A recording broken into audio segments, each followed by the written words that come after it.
Ladies and gentlemen of the Action Army, what is going on? And welcome to another episode of Answers for Athletes. In today's video, we have a question from Paolo Petri, 1124, who says, how does isometric work differ in your back-off phases? For example, if I do isos for my knees twice a day for 3 sets of 45 seconds at 70% maximum voluntary contraction, do I go half as much on the volume as well, like with the strength training?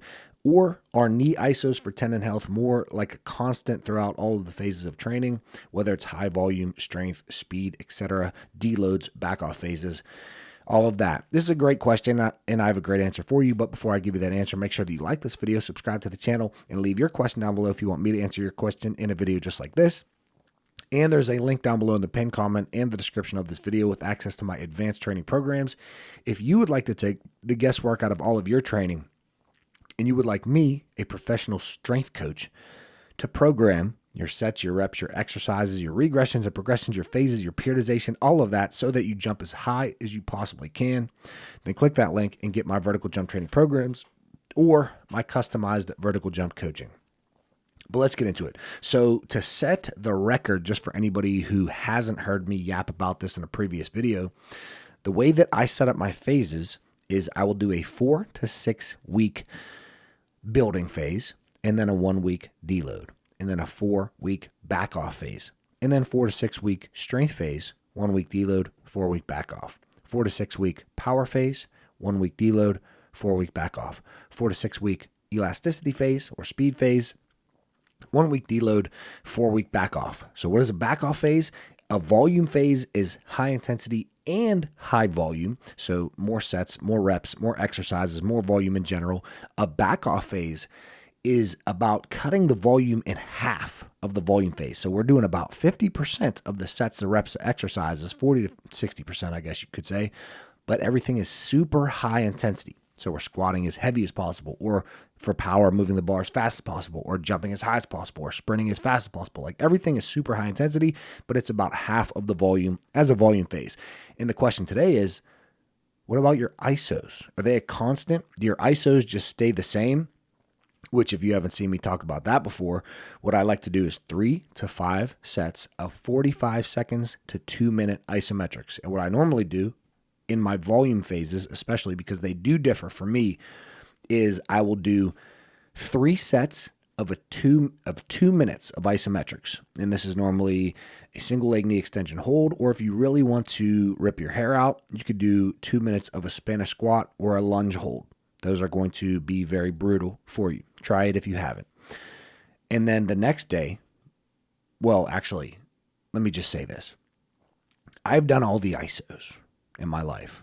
All the isos. I've done every ISO for every amount of time for as frequently. So I've done ISOs 3 times a day. I've done them 2 times a day. I've done them 1 time a day. I've done them every other day. And what I've landed on that feels the best for me is when my knee doesn't hurt, which right now it does because I'm fat and I spike the load because in January I'm trying to go from being a fat ass to dunking a basketball. And in December I did absolutely nothing. So if you spike your load, your knee is going to hurt, especially if you have a history of patellar and quadriceps tendinopathy like me. What I like to do when my knee doesn't hurt is isos 3 times a week right before my main workout sessions. And in my volume phases, I will do on Monday 3 sets of 2 minutes. On Wednesday, my next high intensity workout, because I do Monday, Wednesday, Friday high intensity workouts. On Wednesday, I will then go 5 sets of 45 seconds.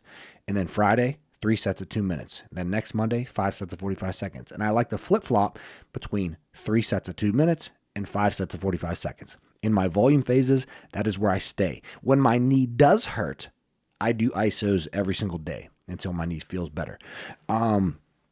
But your question is, do my isos change then in a back-off phase? They do change in a back-off phase because I am trying to jump my absolute highest in a back-off phase. And if I do 3 sets of 2-minute Spanish squats, you can kiss my jump session goodbye. Like those fatigue me like no other. Maybe if I waited, 5 to 10 minutes, I might see, some good jumps. Maybe there will be some post-activation potentiation, or at least get me back to baseline to where I could be jumping high if I gave it a little bit of a rest or did a dynamic warm-up in between my isos and my jump session. But I normally tend to just go from my isometrics straight to trying to touch the net and then touch the backboard. And then sometimes I will add in a dynamic warm-up or give some time in between. But normally I have a 6-month-old son. I have a fiance who has to go to work. Normally, I just don't have time, and I have to come back, and I have to squeeze everything in to like an hour of training. So in my back-off phases, now that I keep yapping about a bunch of stuff, in my back-off phases, I don't do any 2-minute isos. I do all 45-second isos, and I normally do 3 to 5 sets of 45-second wall sits. Sometimes I'll hop on a single leg knee extension and do a single leg knee extension hold, but rarely do I do lunge holds and Spanish squats in my back off phases. Why? Because they're just harder, and they I feel like maybe it's subconscious, but I feel like I cannot see my highest jumps. So what I do is Monday and Friday I have jump sessions where I'm doing dunks and max approach jumps.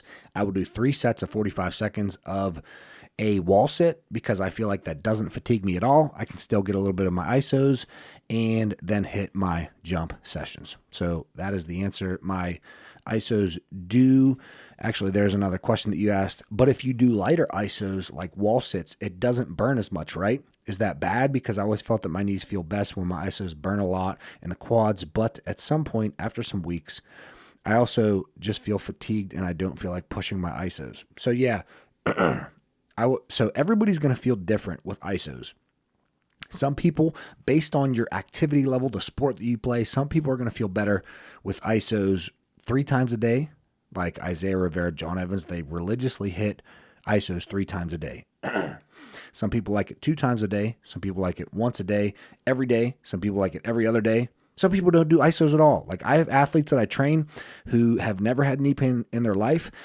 And there was a question before, do I give them isos just as a prehab? I used to, but I never anymore prescribe isometrics for athletes who have not had a history of tendinopathy. Doesn't mean that we won't do Spanish squats and lunge holds so that I can make them cry, but we're not really doing it for the tendons.